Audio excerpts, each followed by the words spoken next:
Bienvenue sur JK raconte une histoire où se déroulent des drames de la vie réelle. Installez-vous confortablement et savourez le récit d'aujourd'hui. Être en prison vous donne beaucoup de temps pour réfléchir à votre propre stupidité. Cependant, je ne réfléchissais à rien d'autre qu'à la haine. J'étais obsédé par la haine de mon patron, de ma future ex-femme Valérie, et par la haine de moi-même pour être si stupide.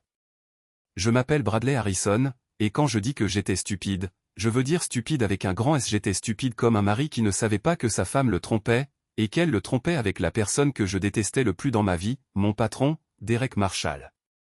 J'étais aussi stupide parce que je ne savais pas que cette femme infidèle était enceinte de son enfant. Bêtement, je croyais que le bébé était le mien. Je pense que la grossesse de ma femme est ce qui m'a poussé à dire « Chérie, il faut qu'on parle ». Je suppose que je devrais prendre un peu de recul et expliquer un peu la situation. Curieusement, mon problème actuel a commencé en première année d'école primaire. J'ai fait la connaissance de Derek Marshall, pour finir par le haïr, lorsque nous sommes allés en première année d'école primaire ensemble, ici à Denver. Nous sommes devenus ennemis dès qu'il s'est moqué de mes taches de rousseur. Ce fut le premier d'une longue série de bagarres. Cela s'est terminé par un match nul lorsque l'enseignante nous a séparés. J'avais le nez en sang et il avait un œil au beurre noir. Pendant les 8 premières années d'école, Derek et moi nous sommes battus en moyenne 3 fois par an, la 3e année étant la pire. Nous avons eu 7 bagarres en 8e année. Cependant, une seule fut décisive, et ce fut pour une bonne raison, je l'ai battu à plate couture. Je ne voulais rien avoir à faire avec Derek et j'essayais de rester loin de lui, mais il ne me laissait pas tranquille. Pour une raison ou une autre, il était jaloux de moi et essayait toujours de me surpasser. Il essayait d'avoir de meilleures notes que moi dans chacune de nos classes. Il était meilleur en sciences et en littérature. J'étais meilleur en maths et en histoire. Dans les autres matières, nous étions à peu près au même niveau. En sport, Derek était un assez bon athlète, mais j'étais un peu meilleur. Cependant, si je pratiquais un sport, Derek pratiquait le même et essayait de me surpasser. Les bagarres ont cessé, comme je l'ai dit, après la 8e année, quand Derek a réalisé qu'il ne pouvait pas me battre. C'est alors qu'il a commencé à essayer de me gêner ou de me causer des ennuis. Il a failli me faire expulser et arrêter quand nous étions à l'école. Cela s'est produit en seconde, lorsqu'une personne s'est introduite dans l'école et a fait des graffitis au pistolet dans les couloirs. Les autorités ont trouvé ma carte d'identité d'étudiant à côté d'une bombe de peinture vide dans une poubelle. La seule chose qui m'a sauvé, c'est que j'avais remarqué la disparition de ma carte d'identité de mon portefeuille la veille et que je l'avais signalé. Je savais que ce devait être Derek parce qu'un jour, en sortant de la douche, je l'ai vu s'éloigner de mon casier après l'entraînement. J'ai pensé qu'il préparait quelque chose de mal. Alors, j'ai vérifié tout ce qu'il y avait dans mon casier. Quand je suis arrivé à mon portefeuille, j'ai d'abord vérifié l'argent, puis j'ai commencé à examiner le reste. C'est à ce moment-là que j'ai remarqué que ma carte d'identité avait disparu. Je me suis immédiatement rendu au bureau de l'administration et je l'ai signalé. Un jour, Derek avait un bruiteur. Il a posé l'appareil sur le bureau où j'étais assis et l'a allumé. Le son a résonné dans toute la salle de classe, puis Derek a commencé à se pincer le nez et à agiter la main. « Brad, qu'est-ce que tu as mangé à midi ?» a-t-il gloussé. La classe a ri, mais j'ai utilisé le bon vieux dicton, celui qui l'a senti l'a fait. La classe a éclaté de rire de nouveau, puis mademoiselle Thompson nous a averti que si Derek et moi continuions à perturber le cours, nous serions en retenue. Le fait que l'enseignante ait ri de nous puis nous ait réprimandés a rendu Derek furieux. Il a rougi vivement, mais n'a rien dit. En dehors du fait que Derek essayait de me faire expulser et peut-être même arrêter, ses tentatives étaient plus agaçantes qu'autre chose. Au fond, je me fichais qu'il soit meilleur que moi. Mis à part les insécurités adolescentes habituelles, j'étais assez à l'aise avec qui j'étais. Cependant, il y avait un domaine qui m'intéressait, et c'était les filles. Nous étions tous les deux plutôt beaux. La famille de Derek était riche, ce qui lui donnait un avantage avec les filles à l'école. En première, il a eu sa propre voiture, et ce n'était pas une vieille épave. Ses parents lui ont acheté une BMW Z4 d'une valeur de 50 000 $. Comment pouvais-je rivaliser avec lui? Il s'est avéré que j'étais assez armant pour avoir ma part de rendez-vous galants. Derek, quant à lui, sortait avec des pom-pom girls et des filles du groupe populaire. Je pensais qu'elles n'étaient de toute façon pas de ma ligue, alors je m'en fichais. Cependant, il n'était pas satisfait de son succès retentissant auprès des filles. Il devait absolument me narguer avec son succès. Si je sortais avec une fille plus d'une fois, Derek se jetait immédiatement sur elle et commençait à la fréquenter. Et il ne fallait pas longtemps pour qu'elle me plaque. Mais même là, la plupart du temps, je m'en fichais. Je ne sortais sérieusement avec aucune des filles, alors si elle voulait sortir avec Derek, ça m'était égal. Mais il y avait une fille que j'aimais vraiment. Elle s'appelait Megan White, et elle était intelligente, drôle et belle. Alors, quand j'ai commencé à sortir avec elle, je l'ai emmenée dans des endroits difficiles à trouver pour que Derek ne découvre pas mon intérêt. Après quelques mois passés à nous connaître, nous avons décidé de sortir ensemble exclusivement. Je pensais que si Megan portait ma bague de promo, j'étais en sécurité. Vous vous souvenez quand j'ai dit que j'étais stupide? J'étais stupide à ce moment-là aussi. Le bal de promo approchait et j'avais décidé que Megan et moi irions ensemble. J'aurais dû la demander tout de suite, mais je n'étais pas sûr que cela aurait servi à grand-chose de toute façon. Après avoir acheté les billets, je l'ai mentionné à Megan au déjeuner. Elle a rougi et a dit qu'elle avait accepté l'invitation de Derek d'y aller avec lui. J'ai exigé et récupéré ma bague. Puis j'ai laissé Megan sangloter dans la cafétéria. Je ne lui ai plus jamais parlé. J'étais tellement en colère contre Megan. Je voulais arracher la tête à quelqu'un. Au lieu de cela, j'ai vu Jessica Davis, la capitaine de l'équipe de Pom Pom Girls et la petite amie supposée de Derek. Dans des circonstances normales, je n'aurais jamais osé l'approcher. « Salut, Jessica », ai-je dit joyeusement. « Comment vas-tu ? » »« Je vais bien. »« Et toi, Bradley ?» a-t-elle répondu. Jessica était magnifique, mais pas arrogante. « Bien », ai-je dit, décidant que je n'avais rien à perdre. J'ai ajouté, « Tu ne veux pas aller au bal de promo avec moi. » « C'est très gentil de ta part », a-t-elle répondu aimablement. « Mais je vais avec Derek. »« Oh, ai-je feint l'ignorance. » J'ai du mal comprendre, car je viens d'entendre Derek demander à Megan White. J'ai du mal comprendre. Oui, oublie ce que j'ai dit. Je suis sûr que j'ai mal entendu, ai-je dit, en m'éloignant et en laissant Jessica agitée et parlant toute seule. J'ai appris plus tard qu'elle et Derek s'étaient violemment disputés. Il m'avait peut-être volé Megan, mais j'avais ruiné sa romance avec Jessica. Ce n'était pas entièrement satisfaisant, mais c'était mieux que rien. Mais plus tard dans l'après-midi, les choses se sont bien améliorées. Bradley m'a appelé Jessica alors que je sortais de l'école. « Salut, Jessica. » J'ai continué à feindre l'innocence. « Je suis désolé de t'avoir vexé plus tôt. »« Arrête tes conneries, Bradley. » Jessica a plissé les yeux. J'ai découvert que tu sortais avec Megan. Et ce sale type de Derek t'a volé ta petite amie. Mes oreilles étaient écarlates de honte. Oui, je suis désolé. J'essayais juste de me venger de Derek. Je suis désolé que tu te sois retrouvé au milieu du feu. Étais-tu sérieux quand tu m'as invité au bal de promo? Eh bien, ai-je commencé? Laisse tomber. Oui, je serais très heureux si tu m'accompagnais au bal de promo. Bien, parce que je veux me venger, a dit Jessica. Et si tu joues bien tes cartes, cela pourrait être une nuit très mémorable. Le bal de promo fut un véritable moment fort pour moi. Non seulement j'ai emmené la plus jolie fille de l'école au bal, mais je lui ai fait sentir qu'elle était une princesse. Jessica était follement amoureuse de moi. J'ai savouré le regard sur le visage des autres gars. Ils ne pouvaient pas croire qu'elle était là avec moi. Et Derek, je ne sais pas ce qu'il pensait qu'il allait se passer, mais ce n'était certainement pas sa petite amie présente avec moi. Je pense que Derek pensait que Jessica pourrait aller au bal avec l'un des joueurs de football, mais certainement pas avec moi. Ses yeux ont presque jailli de leur orbite quand il nous a vus entrer dans l'auditorium. Toute la soirée, il a essayé de s'interposer entre Jessica et moi. Il a essayé de la convaincre de me quitter pour s'asseoir à sa table. Jessica l'a éconduit. Il l'a invitée à danser de nombreuses fois, mais Jessica ne lui a pas donné l'heure. J'ai eu de la peine pour Megan parce qu'elle a réalisé que Derek se servait d'elle. Finalement, Megan a pleuré et a demandé à ses parents de la ramener tôt à la maison. Je me sens encore un peu mal à ce sujet maintenant, mais elle a fait son choix et doit vivre avec. Après le bal de promo, Derek essayait toujours d'éloigner Jessica de moi. J'étais assez intelligent pour réaliser que je jouais à Cendrillon et que, d'ici demain, Jessica serait probablement de retour avec Derek. Mais ce soir, j'allais jouer mon rôle à fond. Et cela m'a conduit à un hôtel local où j'ai passé une soirée inoubliable avec la plus jolie fille de l'école. Quand j'ai déposé Jessica, elle m'a donné un gros baiser et m'a dit quel homme formidable j'étais. Je suis rentré chez moi sur un nuage. Mais comme je m'y attendais, le lundi suivant, Jessica et Derek étaient de nouveau en couple.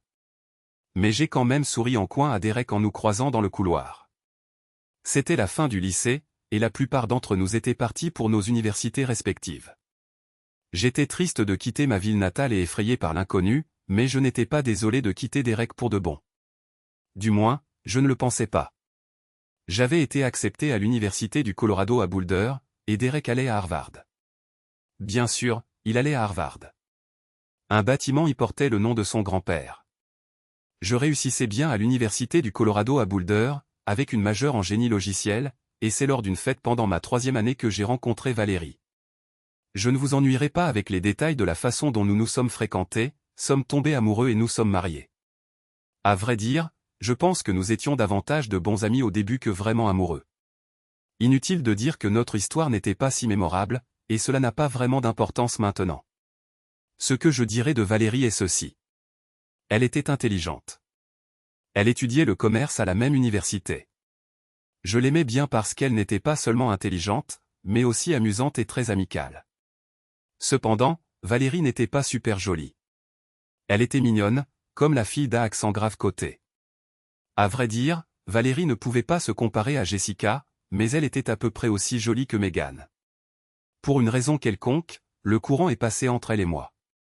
Nous nous sommes mariés 3 mois après avoir obtenu notre diplôme universitaire, et pendant les 2 premières années de notre mariage, je nous considérais plus comme de bons amis que comme des amants. Cependant, la 3e année de notre union, j'étais complètement amoureux de Valérie, et je crois qu'elle était aussi amoureuse de moi. Nous avons même parlé de fonder une famille. Je ne savais pas que ma femme en avait déjà fondé une sans moi. Juste après l'université, j'ai trouvé un emploi chez Summit Tech Solutions, une petite start-up ici à Denver. J'ai obtenu mon diplôme avec les meilleurs résultats de ma promotion, j'avais donc l'embarras du choix pour les emplois. Les 2 frères de Summit m'ont dupé, m'assurant que je serais aux premières loges et ferais fortune. Cependant, ne vous méprenez pas, les choses allaient très bien pour l'entreprise. L'entreprise était florissante et nous faisions un travail de qualité pour de très grandes entreprises. J'étais également payé un beau salaire. Notre travail consistait à trouver les failles de sécurité dans les logiciels d'entreprise et à les combler. Notre réputation grandissait. Mais ensuite les frères ont décidé de se retirer. À ma surprise, nous avons été rachetés par une entreprise bien plus grande appelée Pinnacle Industries, et c'est là que mes problèmes ont commencé.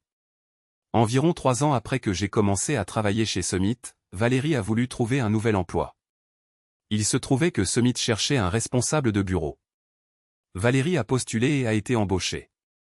J'étais un peu nerveux parce que nous travaillions tous les deux pour la même entreprise, mais au début, les choses se sont bien passées. Nous faisions du covoiturage et déjeunions ensemble. Nous travaillions dans des départements et des zones complètement différents, nous nous voyions donc rarement pendant la journée. Nous allions au travail ensemble en voiture, nous nous embrassions et allions à nos départements respectifs. Si nous étions tous les 2 libres, ce qui était la plupart des jours, nous déjeunions ensemble et rentrions ensuite à la maison à la fin de la journée. Tout allait bien jusqu'à ce que tout s'écroule. Avant de vous parler de l'acquisition, laissez-moi vous parler de mon département. J'étais programmeur senior, ce qui signifiait que je travaillais moi-même sur des projets et suivais les plannings des 8 autres programmeurs qui me rendaient compte. Mais ma principale responsabilité était de résoudre tout problème que mon équipe ne pouvait pas gérer seule. Heureusement, ils étaient rares, ce qui signifiait que nos clients étaient très satisfaits. Notre espace de travail avait la taille d'un demi-terrain de basket-ball. Nous l'appelions le laboratoire technique et travaillions principalement à des bureaux debout. La pièce était remplie de toutes sortes d'ordinateurs, de serveurs, d'interfaces et d'imprimantes. Nous avions à peu près tout l'équipement informatique que l'on pouvait désirer. Nous étions fiers de rendre les systèmes de nos clients aussi sécurisés que possible. Au cours de mes 3 années chez Summit avant l'acquisition, nous n'avons eu qu'une seule plainte concernant le piratage d'un système client. Mais nous avons attribué le piratage à la faute de l'un des employés de l'entreprise. Il avait désactivé la plupart des logiciels que nous avions installés. L'employé n'était pas très intelligent, mais il nous a fait passer une nuit blanche. En plus des 9 d'entre nous, nous avions une assistante administrative, Allison. Elle était comme notre femme à tout faire. Elle préparait toute correspondance ou tout mémo dont nous avions besoin. Elle gérait les fournitures et s'assurait que nous ne manquions de rien. Alison préparait également nos rapports mensuels et tenait un registre des heures travaillées. Curieusement, la majeure partie de notre travail au début se faisait au crayon et sur papier. Cela permettait aux programmeurs d'avoir une idée générale avant de commencer à taper quoi que ce soit sur l'ordinateur. D'une manière ou d'une autre, Alison était capable de déchiffrer l'écriture de chacun et de taper des notes pour nos dossiers. Et même si cela ne faisait pas partie de sa description de poste, Alison nous faisait un café sacrément bon tous les matins. Alison avait environ 23 ou 24 ans, je crois. Elle avait des cheveux blonds courts, des yeux noisettes profonds et un très joli visage, mais elle avait des kilos en trop dont elle était complexée. Étant donné qu'Alison ne mesurait que 1,65 m, c'était perceptible. Même si elle avait un beau visage, son insécurité concernant son apparence semblait éclipser sa beauté naturelle. Je savais qu'Alison était très préoccupée par son poids car elle parlait toujours de sa corpulence. Je grimaçais chaque fois qu'elle le faisait, mais je réalisais que c'était juste son mécanisme de défense. Tout ce qui m'importait, c'était qu'Alison était sacrément bonne dans son travail et était un membre précieux de mon équipe. Le fait que Summit ait été racheté est tombé du ciel. Les frères de Summit n'ont même pas eu le courage d'informer personnellement les employés. Ils ont fait faire l'annonce par leur avocat. J'étais furieux car toutes les options d'achat d'actions que les frères avaient promises lors de leur entrée en bourse sont devenues caduques avec cette annonce. De plus, je ne savais pas à quoi m'attendre avec ce changement.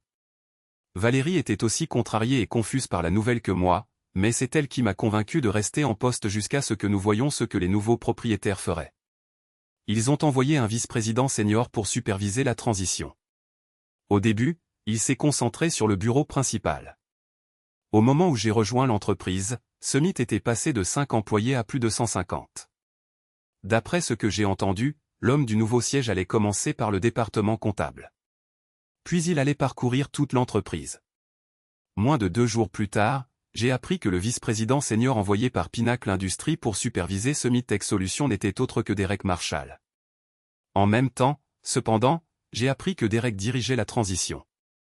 J'ai aussi appris que pour aligner nos salaires sur ceux de la société mère, mon salaire serait augmenté de 35 000 $ et celui de Valérie de 15 000 $.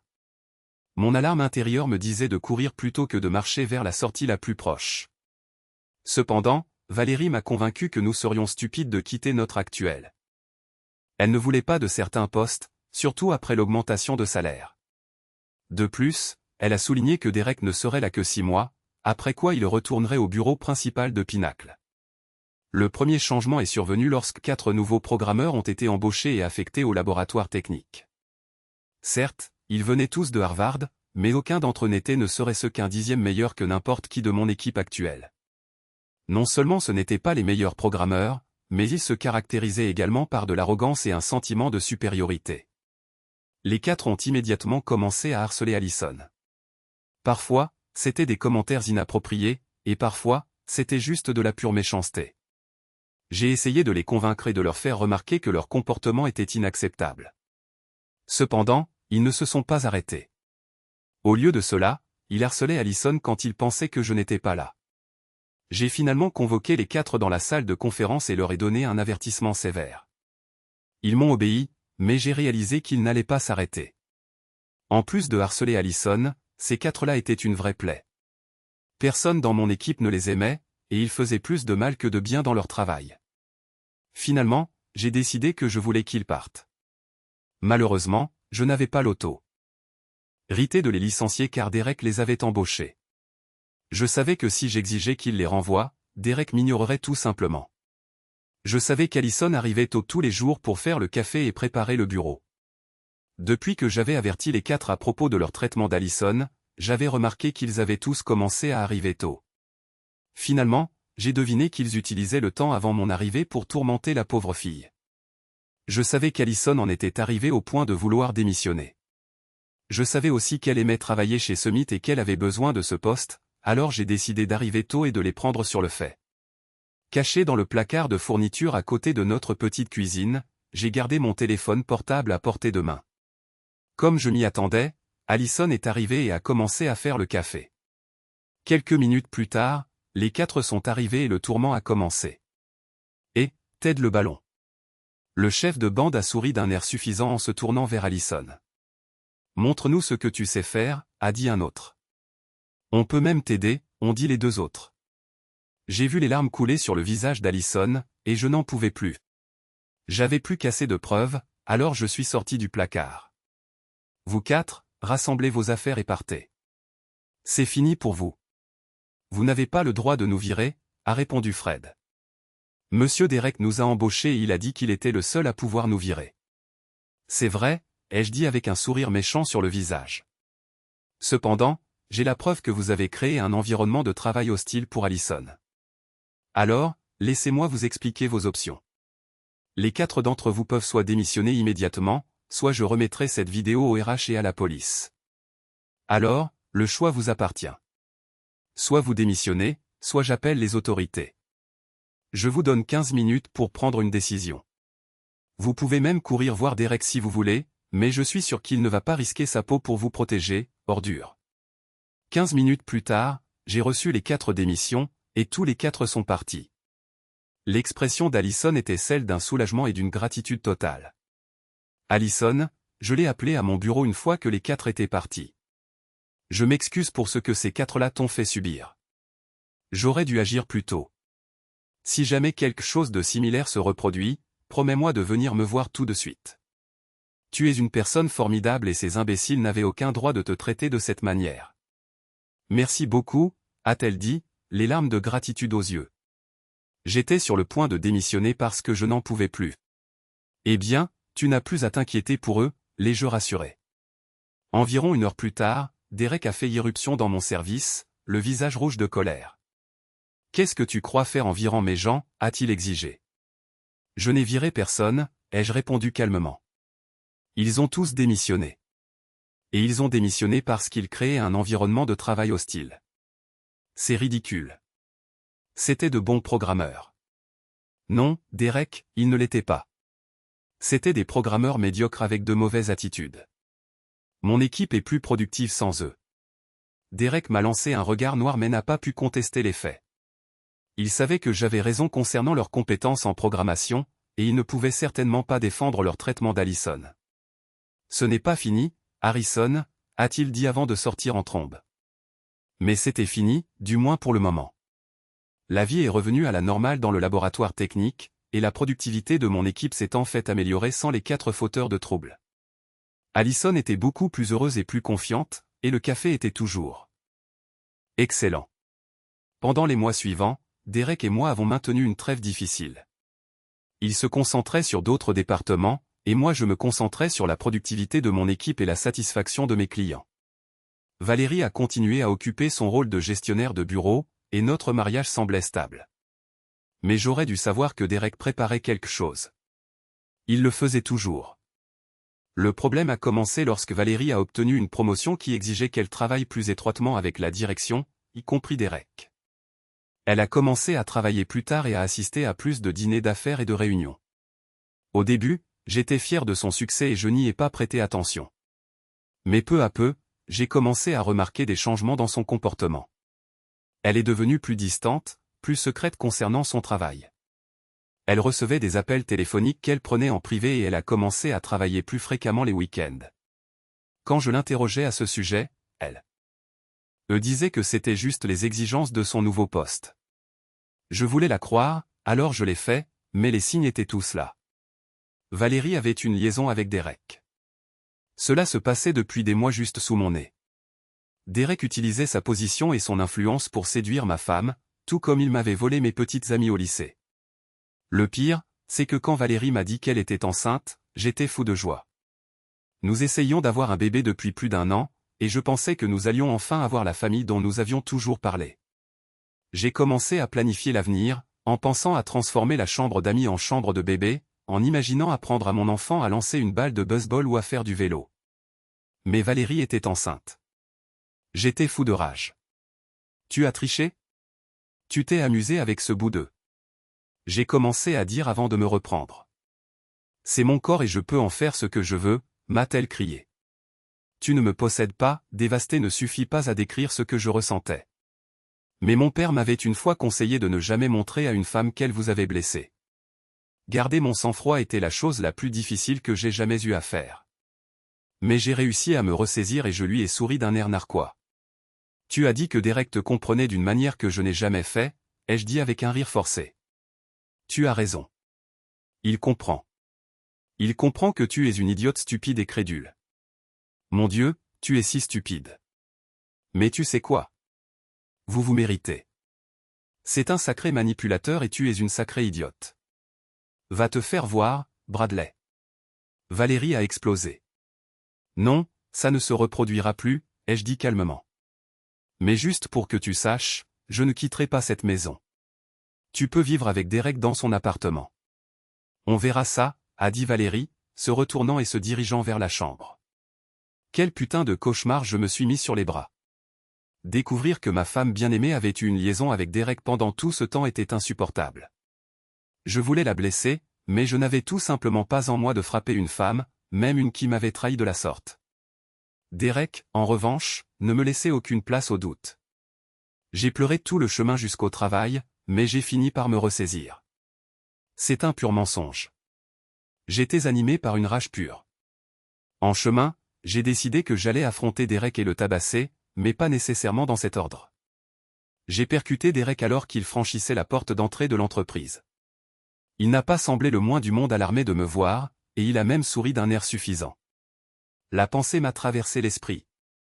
Je me suis rendu compte que cela aurait été tout à fait le genre de Valérie de me lâcher sa petite bombe sans consulter Derek. Elle était très indépendante. D'un autre côté, Derek, je le soupçonnais, n'allait pas me parler du bébé avant sa naissance.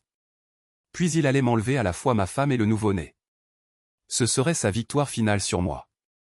La fureur m'envahit tandis que je m'approchais de lui. Il continuait à ricaner. À ce moment-là, j'ai explosé et je l'ai frappé au nez avec mon poing, puis à la bouche. Quand il a commencé à s'effondrer, je lui ai donné un uppercut. Je l'ai laissé recroqueviller devant la porte tandis que les gardes se précipitaient à son secours. J'ai appris plus tard qu'en plus d'un nez cassé, il avait perdu 3 dents. Je n'étais pas indemne non plus, 2 doigts de ma main gauche étaient cassés. Je me suis dirigé vers mon bureau et j'ai commencé à rassembler toutes mes affaires personnelles et mes papiers. Allison m'a vu et il y avait de l'inquiétude et de la peur sur son visage.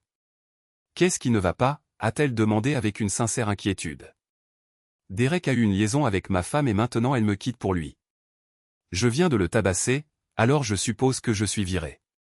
Et même s'il ne me vire pas, je pars. » Le reste du personnel était choqué d'apprendre ce qui s'était passé. Mon équipe était non seulement bouleversée pour moi, mais aussi très inquiète pour leurs emplois. Je les ai assurés que mes actions n'affecteraient en aucun cas leur travail futur.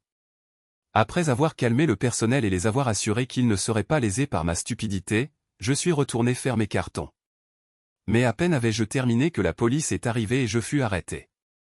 Je supposais que ce serait mon destin, mais je ne m'attendais pas à ce que cela arrive si tôt.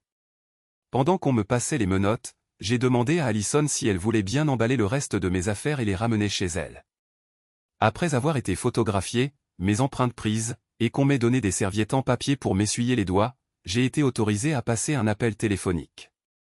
Mais je ne savais pas qui appeler. Mes parents étaient en croisière. De plus, ils vivaient à plus de 1000 kilos.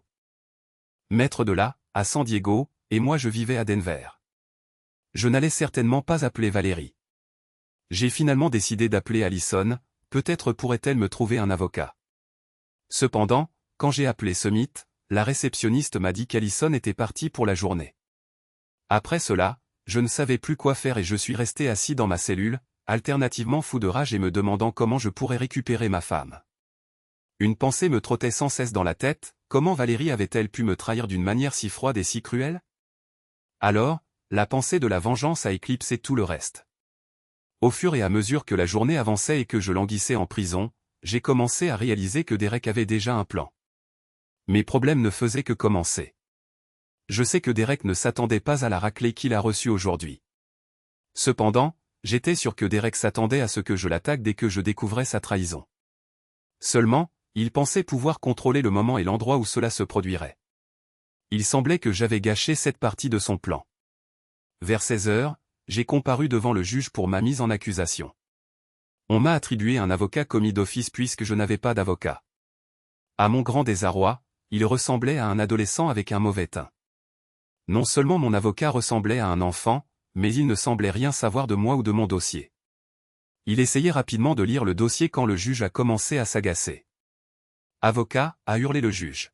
« C'est très simple. Votre client plaide-t-il coupable ou non coupable ?» Le type m'a regardé comme un lapin pris dans les phares d'une voiture. Alors je me suis levé et j'ai déclaré fermement « non coupable ». « Dieu merci », a soupiré le juge.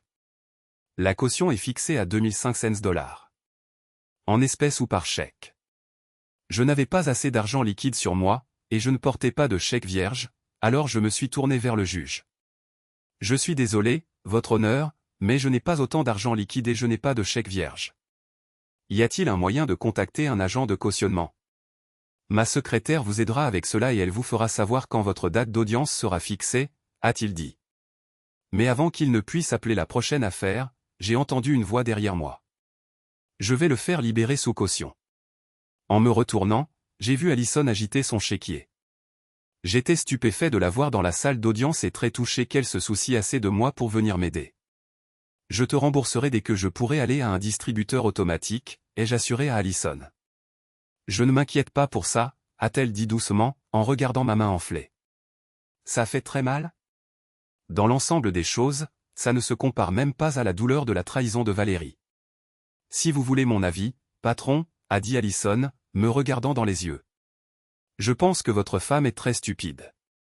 Elle a fait une énorme erreur en vous échangeant contre Derek. J'ai souri à mon assistante administrative. Merci. C'est très gentil de votre part. À ce moment-là, un jeune homme est apparu devant moi. Êtes-vous Bradley Harrison? Quand j'ai répondu oui, il m'a tendu une enveloppe et a dit « Vous avez été assigné en justice ». Je suppose que je n'aurais pas dû être surpris, mais la rapidité avec laquelle les papiers m'ont été remis ne laissait aucun doute que Derek et Valérie avaient planifié cela depuis longtemps. C'était un autre coup au cœur. Allons manger un morceau après que j'ai retiré de l'argent au distributeur, ai-je dit d'un air abattu. Cependant, quand j'ai essayé d'accéder à mon compte, l'accès m'a été refusé. J'ai appelé la banque et on m'a dit que tous mes comptes avaient été gelés. Cela resterait en vigueur jusqu'à ce que le tribunal lève le gel. Oui, je sais maintenant qu'il est possible de demander au tribunal une levée du gel total des avoirs, mais je ne le savais pas à l'époque. J'ai également appris que mon autre compte d'épargne avait été gelé et que mes cartes de crédit avaient été annulées.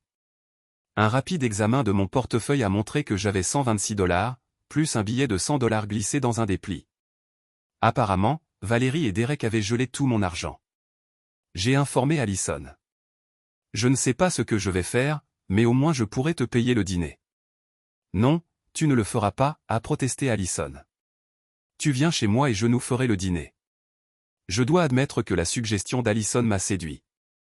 Cela n'avait aucun sens pour moi de dépenser le peu d'argent que j'avais au restaurant. Nous sommes entrés sur le parking de Summit, avons récupéré ma voiture, et j'ai suivi Allison jusqu'à son appartement. Je n'arrivais pas à croire à quel point cette femme m'était utile. Après tout, elle n'était qu'une collègue. J'allais lui rembourser chaque centime et plus encore. Dès que mes finances seraient rétablies. Au dîner, j'ai commencé à me sentir très mal. Non seulement ça, mais 2 de mes doigts me faisaient un mal de chien. J'avais mis de la glace dessus dès que j'étais arrivé chez Allison, mais il me faisait toujours mal. Après m'avoir vu me tordre de douleur, Allison a finalement sorti une bouteille de Percocet, qu'elle avait en trop de son traitement de canal radiculaire. J'ai pris un comprimé et en moins d'une demi-heure, la douleur a été considérablement réduite. Pourtant, je n'étais pas de bonne compagnie. Ils m'ont vraiment mis à mal, ai-je déploré. Je suis complètement foutu, piégé et marqué. Pour l'instant, je ne peux même pas penser à me venger de Derek ou de Valérie parce que ça me retomberait dessus. Mais un jour, je leur rendrai la monnaie de leurs pièces. Monsieur Harrison, dit Allison doucement. Appelez-moi Bradley, ai-je insisté. Je ne suis plus votre patron. D'ailleurs, ce que vous avez fait pour moi aujourd'hui fait de vous une très bonne amie. Allison a souri et a continué. Bradley, ma mère a trompé mon père et l'a quitté pour un autre homme. J'ai dû vivre avec elle et j'ai détesté chaque minute de cette période. Son amant était un sale type, tout comme Derek. Il n'a jamais épousé ma mère, mais ils ont vécu ensemble pendant 10 ans jusqu'à ce qu'il trouve quelqu'un de plus jeune et s'enfuit. Mon père était aigri et pendant des années, il a essayé de se venger de ma mère. Il est allé en prison plusieurs fois et est finalement mort en homme brisé.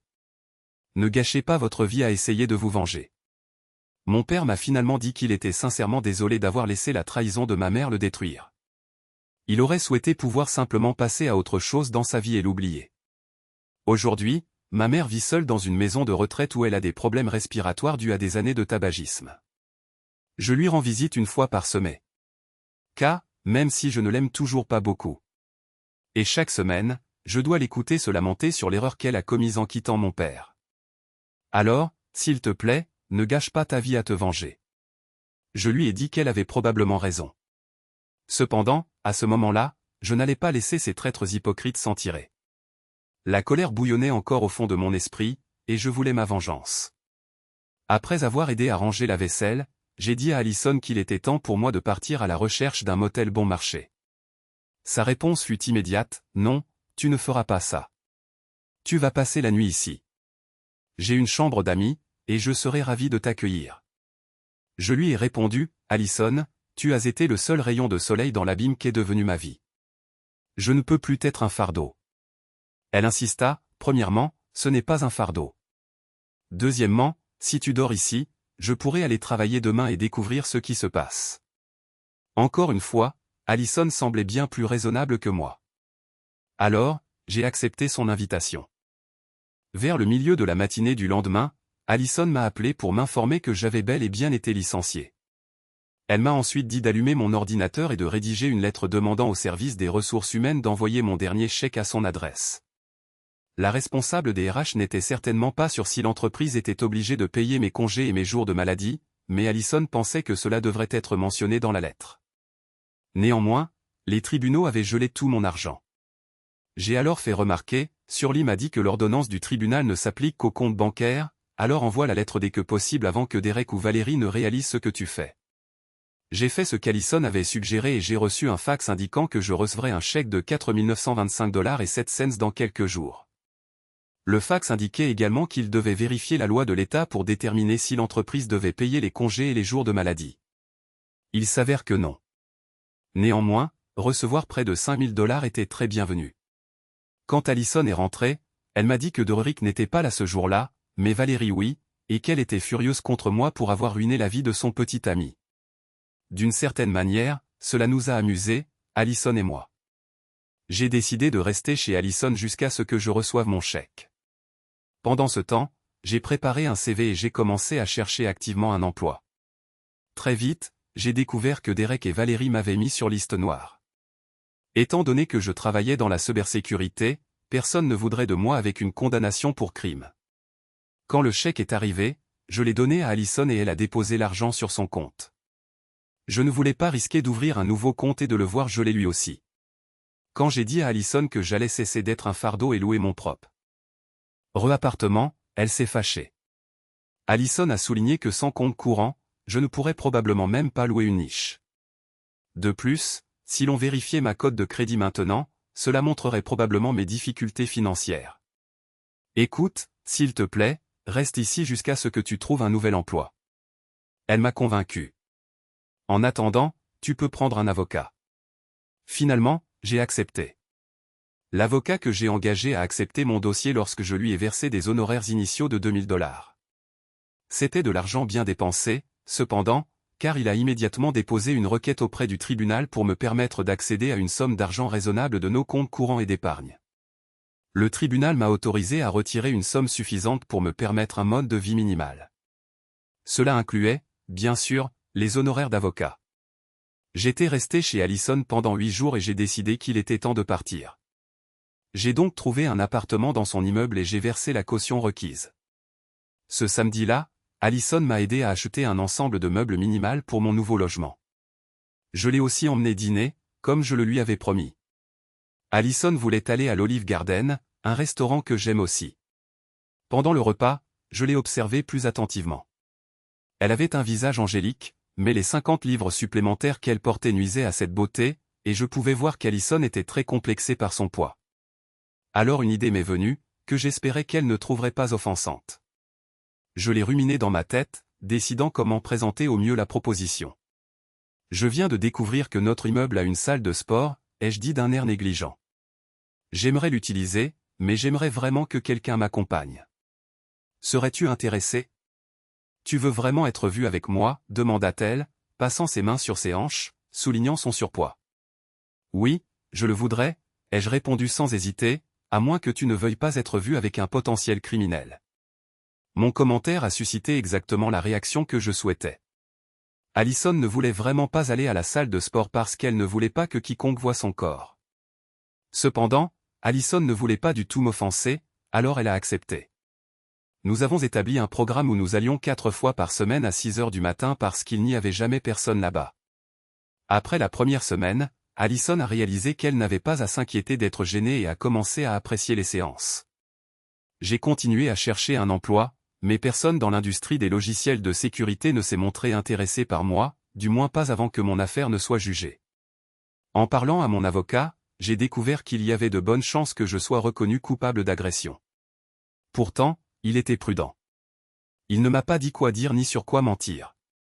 Cependant, il m'a dit que si j'étais entré dans une rage aveugle à cause de l'infidélité de mon patron et de ma femme, cela pourrait être une circonstance atténuante. Et si je ne pouvais pas me souvenir de ce qui s'était réellement passé, le tribunal devrait certainement en tenir compte également. Le jour du procès, Allison a pris un congé et est venue avec moi. J'ai vraiment apprécié ce genre de soutien. Quand mon avocat a appris que la juge Parker présiderait le procès, il m'a convaincu de demander un procès sans jury.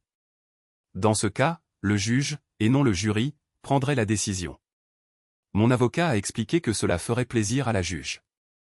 Et de plus, la juge Parker déteste les infidèles. Le procureur a présenté 3 témoins de l'agression présumée.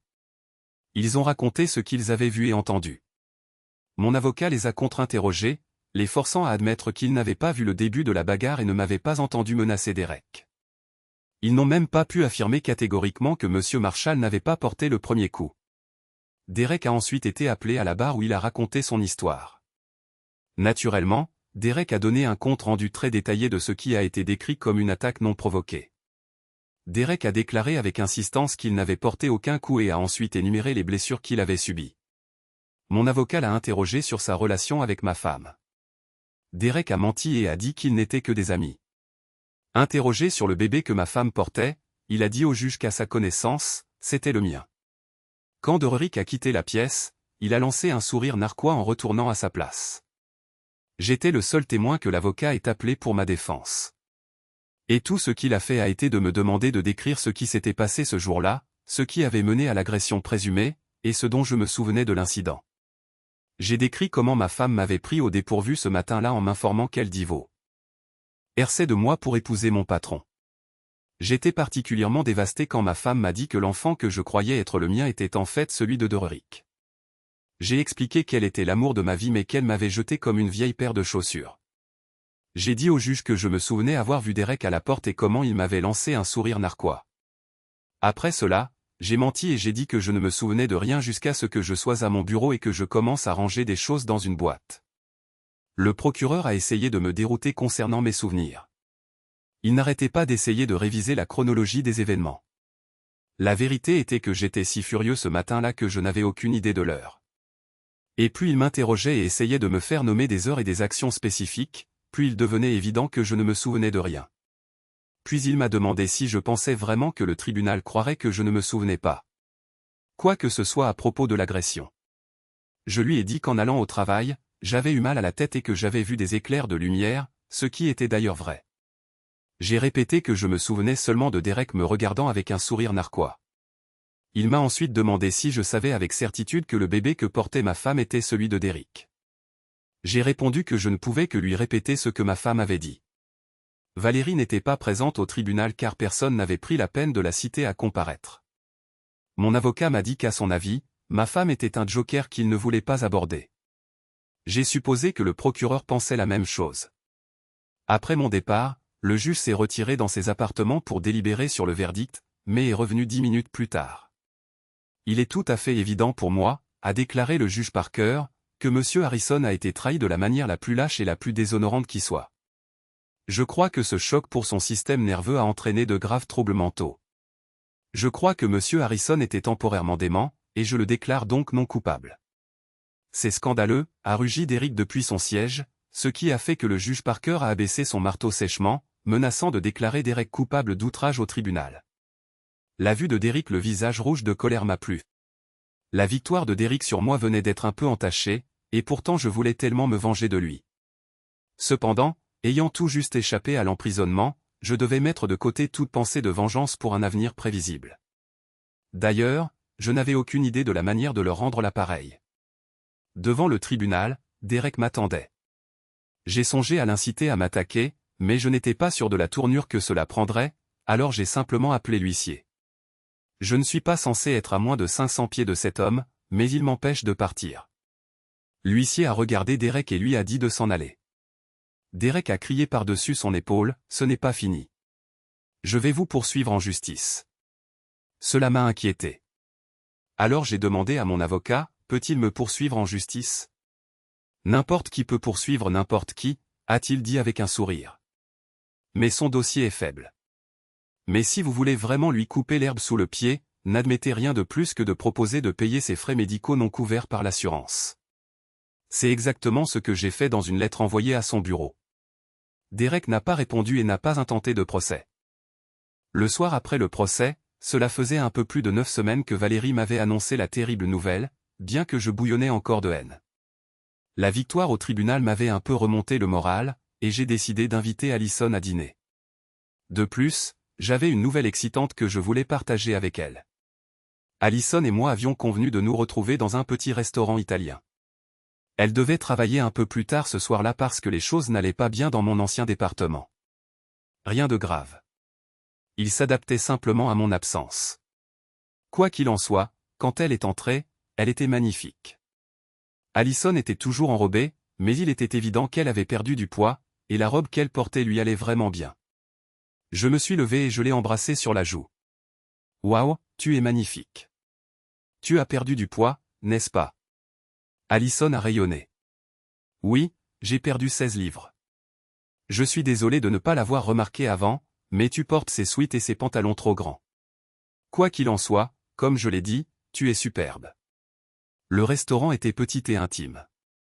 C'était exactement le genre d'endroit que les couples choisissent pour un rendez-vous galant, mais je ne le considérais pas comme un rendez-vous. C'était juste une rencontre entre deux amis proches. Je t'ai demandé de dîner avec moi ce soir parce que je voulais fêter ma victoire au tribunal.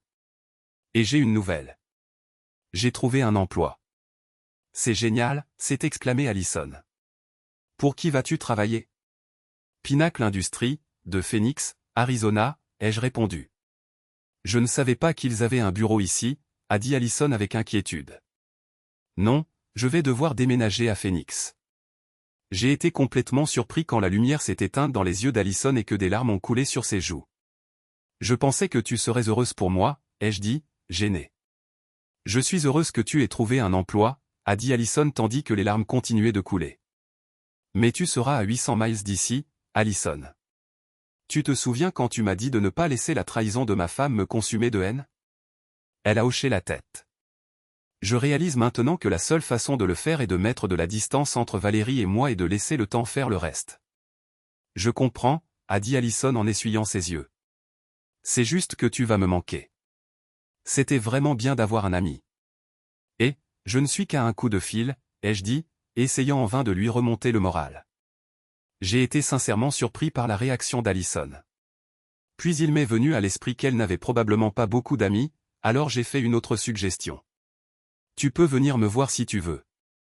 Je ne sais pas ce que Jacksonville a à offrir, mais je le découvrirai. Tu veux vraiment que je vienne te voir, a-t-elle demandé. Bien sûr, ai-je dit rapidement. N'oublie pas que je n'aurai pas non plus d'amis là-bas. Quand pars-tu, a demandé Allison finalement.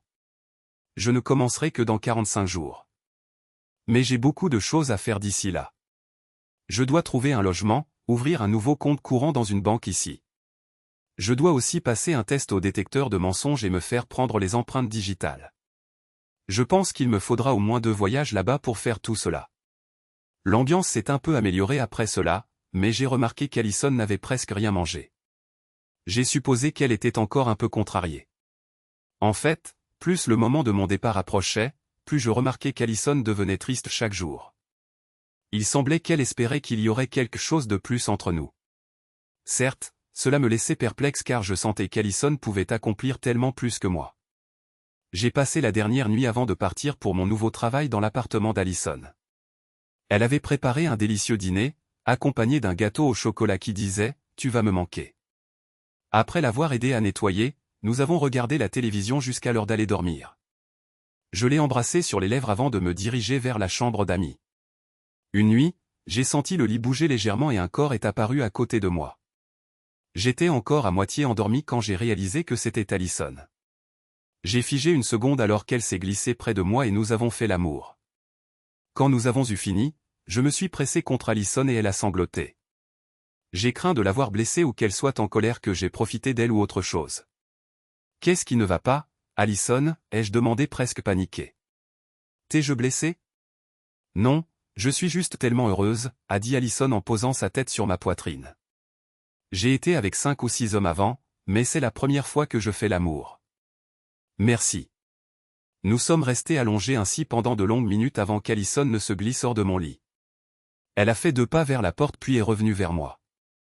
Elle s'est penchée et m'a embrassé. « Vas-tu dormir dans mon lit avec moi ce soir ?» J'ai volontiers accepté, ne serait-ce que parce que mon lit était trempé. D'ailleurs, être au lit avec Alison semblait être la manière parfaite de passer ma dernière nuit en ville. Le lendemain matin, nous avons refait l'amour. Après le petit déjeuner, j'ai vérifié ma voiture une dernière fois pour m'assurer que j'avais tout. Je me suis ensuite tourné vers Alison et l'ai embrassée. Puis, malheureusement, il était temps pour moi de partir. Alors que la voiture s'éloignait, j'ai regardé dans le rétroviseur et j'ai vu Alison accroupie sur le trottoir. Elle avait la tête enfouie dans ses mains et sanglotait. Je détestais désespérément la quitter, mais je savais que c'était pour le mieux. J'aimais toujours Valérie, ce qui signifiait que j'étais quelqu'un de brisé. C'était même drôle parce que je ne pensais plus à la vengeance. J'avais juste une profonde tristesse au fond de mon esprit. Phoenix était une ville intéressante, mais je n'en ai pas vu grand-chose. Je me suis plongé corps et âme dans mon nouveau travail. Je travaillais de longues heures, non seulement pour rattraper mon retard, mais est-ce aussi parce que cela m'aidait à oublier Valérie. Je suis resté en contact avec Alison et elle semblait toujours si heureuse quand elle avait de mes nouvelles et si triste quand notre conversation téléphonique se terminait. C'est d'elle que j'ai appris la nouvelle que je redoutais. Valérie et Derek se sont mariés environ un mois après la finalisation du divorce. J'ai aussi appris que Valérie avait eu une petite fille. Car, pour une raison ou une autre, cette nouvelle ne m'a pas autant contrarié. Peut-être commençais-je à me remettre du ressentiment et de l'humiliation. Il est vrai que je ne faisais plus de nuit blanche. Je me réveillais aussi rarement le matin, déprimé que Valérie ne soit pas dans mon lit. Alison est venue passer 4 jours avec moi en mars. Comme nous ne nous étions pas vus depuis un moment, nous n'étions pas sûrs de notre relation. Nous avons un peu tourné autour de la question de l'intimité et n'avons pas couché ensemble avant les 2 dernières nuits. C'était presque aussi intense que la première fois. Environ un an après cela, on m'a dit que je pouvais embaucher une assistante administrative pour mon équipe. Pinnacle Industries était beaucoup plus grande que ne l'avait été Summit. Alors que Summit n'avait qu'une seule équipe de cybersécurité avant l'acquisition, Pinnacle en avait 6 répartis dans toutes ses divisions. Au cours de cette année, je suis passé de simple membre d'une équipe à chef d'équipe. La décision d'embaucher relevant de moi, j'ai appelé Alison tout de suite. J'ai à peine eu le temps de lui expliquer le poste avant qu'elle ne dise le vouloir.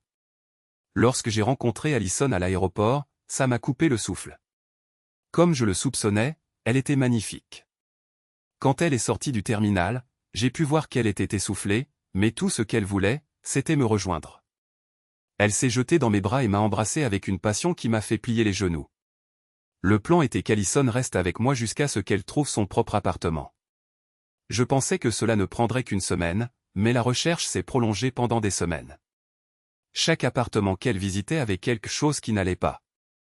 Je ne me suis pas plaint parce qu'Alison et moi dormions dans le même lit. Le plus drôle, c'est qu'en 1 an et demi que j'ai vécu à Phoenix, je pensais de moins en moins souvent à Valérie, et quand Alison est arrivée, j'ai complètement cessé de penser à elle. Cependant, je savais qu'Alison finirait par déménager, et je redoutais ce jour. 5 semaines plus tard, j'ai interrogé Alison sur la situation de l'appartement et elle a pleuré. J'étais complètement abasourdi. Je savais que je l'avais fait pleurer, mais je n'avais absolument aucune idée de pourquoi. Je suis désolé, ai-je dit en m'excusant. J'ai dit quelque chose de mal? Tu veux que je parte? Demanda Allison timidement. Absolument pas, ai-je dit fermement. J'aimerais que tu restes pour de bon, mais je sais que tu voudras partir un jour. J'ai besoin de temps pour me préparer. Je te demanderai de m'épouser, mais tu es trop bien pour moi. Non, ce n'est pas vrai, protesta Allison. Je t'aime presque depuis le jour où j'ai commencé à travailler chez Summit. Je t'épouserai sans hésiter. Cela a tout changé pour nous. Le même jour, nous sommes allés au magasin acheter une bague et avons commencé à planifier notre mariage. Même si j'avais peur qu'Allison finisse par me quitter pour quelqu'un d'autre, j'étais tellement amoureux d'elle que je devais prendre le risque. 6 mois plus tard, Allison et moi étions mariés. 1 an après cela, Allison a donné naissance à un petit garçon que nous avons appelé Marcus Jr. 18 mois après cela, nous avons eu une petite fille que nous avons appelée Charlotte. J'avais gravi les échelons chez Pinnacle pour diriger les 8 équipes de cybersécurité. Oui, nous en avons ajouté 2 de plus. Allison, quant à elle, a choisi de devenir mère au foyer.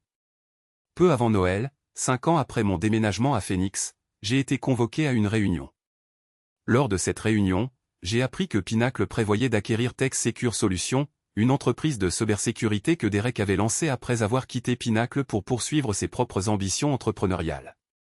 Malheureusement pour Derek, son entreprise était maintenant en difficulté financière et avait besoin de cette acquisition pour survivre. Je devais faire partie d'une équipe qui effectuerait une diligence raisonnable avant que l'acquisition ne soit finalisée.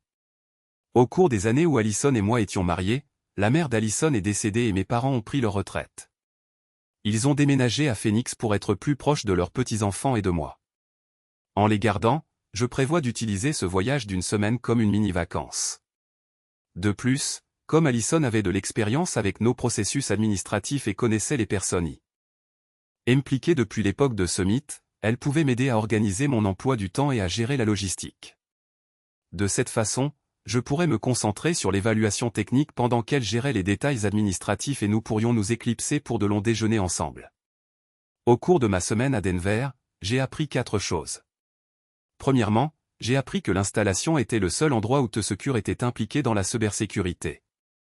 Deuxièmement, Derek a été nommé PDG et Valérie a été nommée chef de projet senior. Troisièmement, malgré mon hostilité envers Derek, j'ai constaté que bien qu'il ait maintenu l'opération en marche, l'entreprise était en difficulté financière, ce qui expliquait pourquoi ils étaient ouverts à l'acquisition. Et la dernière chose que j'ai apprise, c'est que TechSecure organisait une fête de Noël le vendredi soir et je devais y assister. Mis à part la première présentation de notre équipe à Derek, je n'avais eu aucun contact avec lui. De plus, je n'avais pas vu Valérie une seule fois de toute la semaine. Cependant, tout a changé à la fête de Noël. Mis à part la première présentation de notre équipe à Derek, je n'avais eu aucun contact avec lui. De plus, je n'avais pas vu Valérie une seule fois de toute la semaine. Cependant, tout a changé à la fête de Noël. TechSecure avait loué une salle de bal au Marriott du centre-ville de Denver. Elle était joyeusement décorée avec des tables bordant le périmètre de la piste de danse et un groupe de 5 musiciens positionnés dans un coin. Ils jouaient discrètement des chants de Noël et une musique de fond douce et incluaient occasionnellement des chansons plus anciennes. Après le dîner et les discours, la danse devait commencer. Pour le plus grand plaisir de tous, le bar était ouvert. Au fur et à mesure que les gens arrivaient, la fête attirait de plus en plus l'attention. Derek, Valérie et certains des hauts dirigeants de TechSecure n'ont pas manqué de saluer l'équipe de Pinnacle. Je ne m'en réjouissais pas. Je ne savais pas comment je réagirais face à Derek et Valérie après toutes ces années. Cependant, mes craintes étaient infondées. Derek, comme je le savais déjà, avait à peu près le même aspect, peut-être un peu plus grisonnant au niveau des tempes. Valérie, bien qu'elle ait l'air un peu plus âgée, était toujours séduisante. Étrangement, je n'ai rien ressenti quand ils sont venus nous saluer. Brad, je suis content que tu aies pu te joindre à nous ce soir, dit Derek nerveusement. J'espère que nos différends passés n'interféreront pas avec l'acquisition. Pas pour moi, je l'ai assuré. C'est de l'histoire ancienne. Et qui est cette charmante dame? Derek sourit largement en prenant la main d'Allison. C'est ma merveilleuse femme, Allison, dis-je en l'embrassant sur la joue. Le sourire de Derek s'est estompé alors qu'il regardait Allison, puis moi. Allison a ricané à Derek. Tu ne te souviens pas de moi, Derek? J'étais l'assistante administrative de Bradley quand il travaillait chez Summit avant d'être racheté par Pinnacle. Mais j'ai changé de travail et je suis devenue la femme de Bradley. C'était une belle promotion pour moi. Les yeux de Derek se sont plissés, mais il a essayé de sourire à nouveau. Cela n'avait pas l'air sincère. Bien sûr, ça fait si longtemps. Je suis désolé de ne pas vous avoir reconnu. Derek recula, mais son regard continua de balayer Allison et moi. Puis Valérie s'est avancée vers moi. Bradley, tu as vraiment bonne mine, dit-elle en prenant ma main. Et ta femme est magnifique. Je ne savais pas que tu étais marié.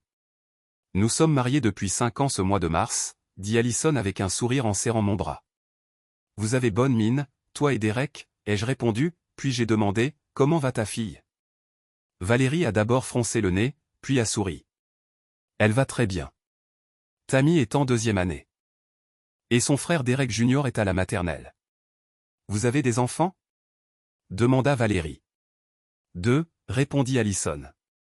Marcus Jr. va à la garderie et Charlotte est toujours à la maison avec moi.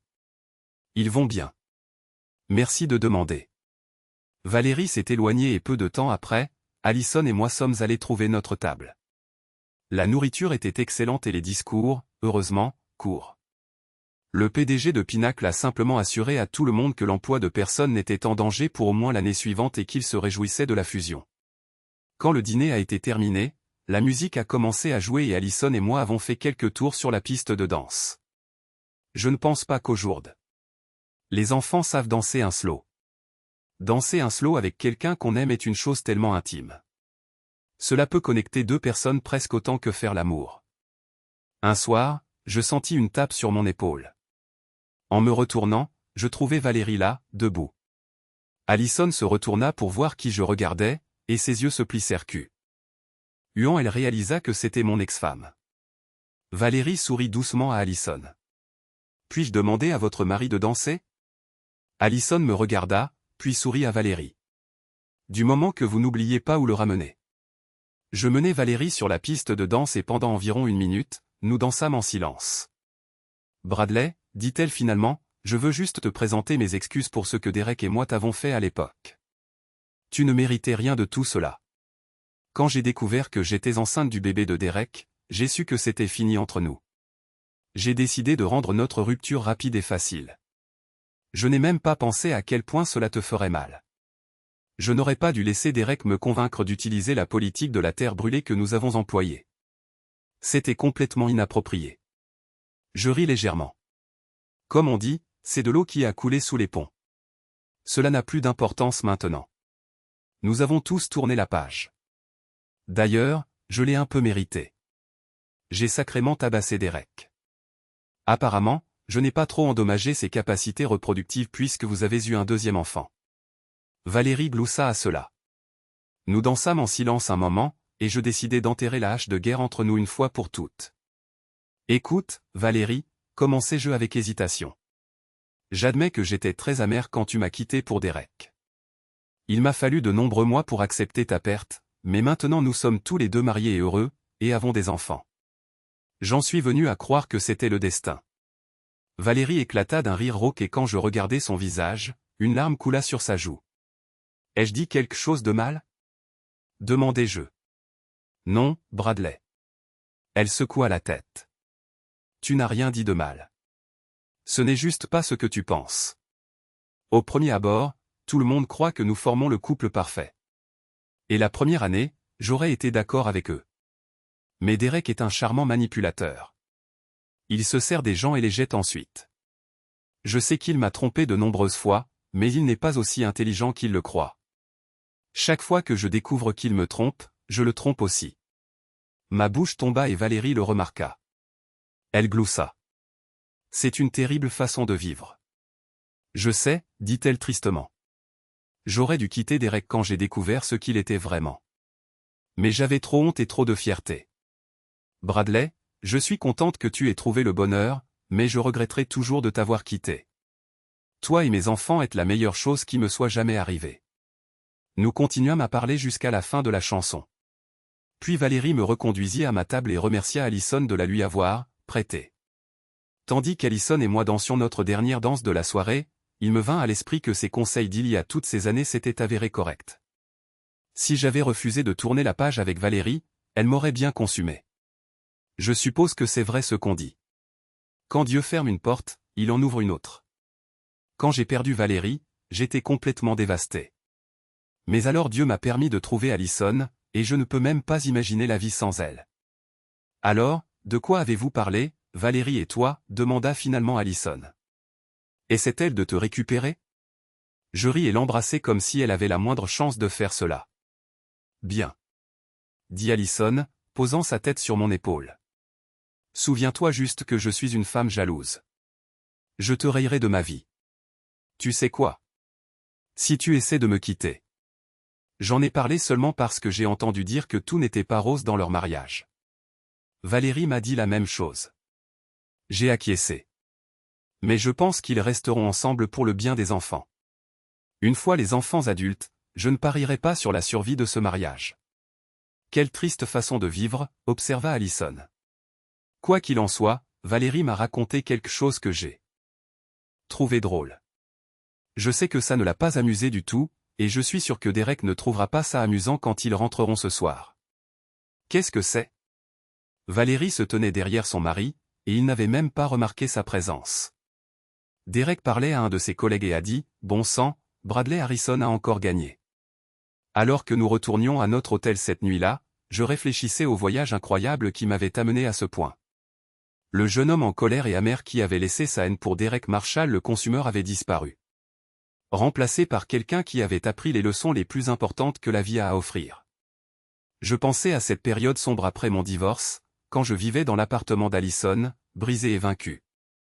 Je me rappelais la douleur de la trahison, l'humiliation d'être arrêté, la peur d'un avenir incertain. Mais je me rappelais aussi la gentillesse d'Alison, son soutien indéfectible et la douceur avec laquelle elle m'avait aidé à guérir. Derek Marshall m'avait en effet appris quelque chose de précieux, bien que pas de la manière qu'il avait prévu. Il m'avait montré ce qui se passe quand quelqu'un choisit l'ambition au détriment de l'intégrité.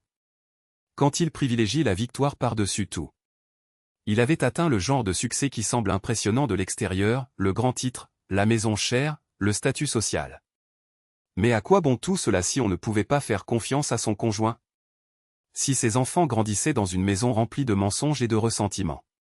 Moi, en revanche, j'avais trouvé quelque chose d'infiniment plus précieux. J'avais Alison qui m'aimait non pas pour ce que je pouvais lui donner ou comment je pouvais faire avancer sa carrière, mais simplement pour qui j'étais. J'avais Marcus et Charlotte qui me regardaient avec l'amour pur et simple que seuls les enfants peuvent donner. J'avais reconstruit ma carrière grâce à un travail honnête et à mon dévouement. Gagnant le respect de mes collègues non par la manipulation, mais par la compétence et l'intégrité. Le plus important, j'avais trouvé la paix. La colère qui m'avait autrefois consumé avait disparu, remplacée par un profond sentiment de gratitude pour la vie qui m'avait été donnée. Oui, j'avais subi une terrible trahison. Mais cette trahison m'avait finalement conduit à un bonheur que je n'aurais jamais pu imaginer. Alors que nous nous garions sur le parking de notre hôtel, Alison tendit la main et prit la mienne. « Tu sais ce que j'aime le plus chez toi, dit-elle doucement. Quoi donc?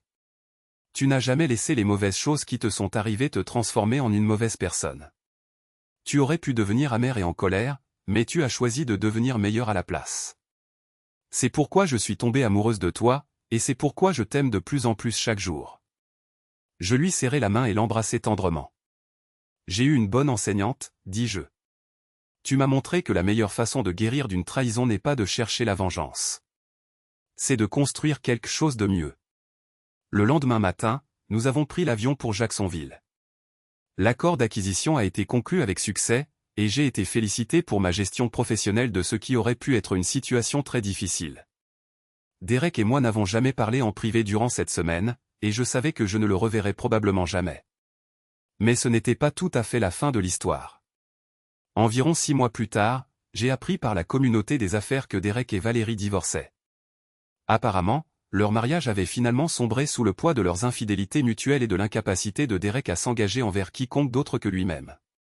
Je n'ai ressenti aucune satisfaction à cette nouvelle, seulement de la tristesse pour leurs enfants qui auraient à faire face aux conséquences des échecs de leurs parents.